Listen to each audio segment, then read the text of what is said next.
Welcome to Indications. My name is Nick Strasser. This is a follow-up, and it's now early part of October. We're about a month out from the AOFAS, and I did a little bit of a preview of some of the different total ankle offerings that are out there, some of the new systems, and specific to some of the problems that they're trying to solve when it comes to doing some of the total ankle arthroplasty, because it obviously presents their own set of challenges. So I've had a few companies reach out and say, hey, we have a total ankle and these are the things that we're doing. So I thought I'd go back and highlight some of those companies and specifically the challenges that they're trying to address and some of the technology that they have. Paragon has the Apex total ankle arthroplasty, and in usual fashion, Paragon puts a lot of thought into their system with a lot of different offerings, because obviously designed very specifically for foot and ankle surgery and some of the specific challenges that we face, because after all, we're managing things that are a lot different than some of the trauma offerings that we see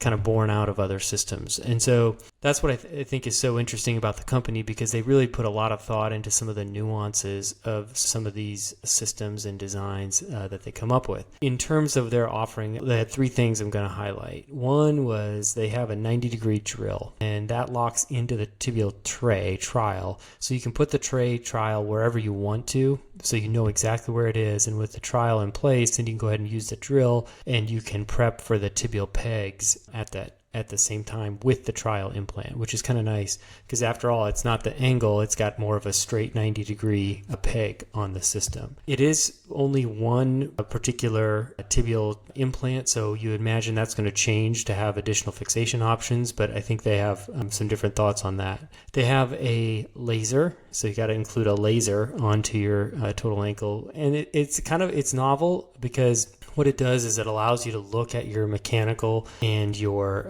coronal and transverse plane alignment by looking at the laser, because it attaches to the outrigger, and you can use it with their patient-specific system, the Maven, or their external system. They also have this big radiolucent guide that can attach to the Maven system so that you can see what that alignment looks like under fluoro. I think my only thought on that is sometimes, while it's nice to be able to see the laser and how it relates to the rest of the leg, sometimes the soft tissue envelope doesn't necessarily allow for a very accurate assessment of what the overall alignment's going to look like, and fluoro can be a little bit more precise.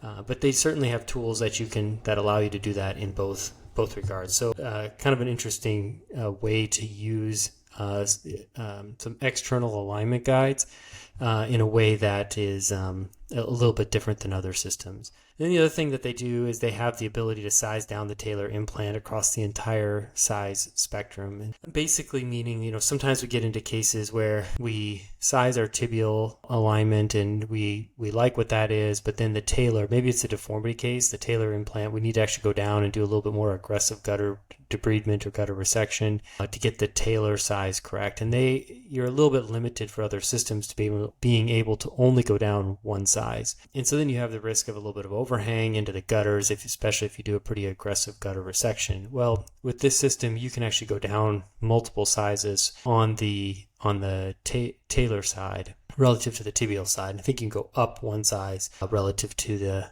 tibial size. Now, you might get some differing opinions on how everything fits and alignment, and I think getting longer term data is certainly a great opportunity for some long-term follow-up, both radiographic and functional outcome. But certainly those three things that we see that I think are interesting offerings that they bring to the table, trying to really address some of the different challenges that we can face, including getting the gutters adequately debrided and making sure we're not getting impingement or overhang, making sure our alignment is correct, and then getting the preparation of the tibia performed in a way that we feel is reproducible and where we want it to be based off our intraoperative trialing. Check us out for our next episode, and thanks for joining in.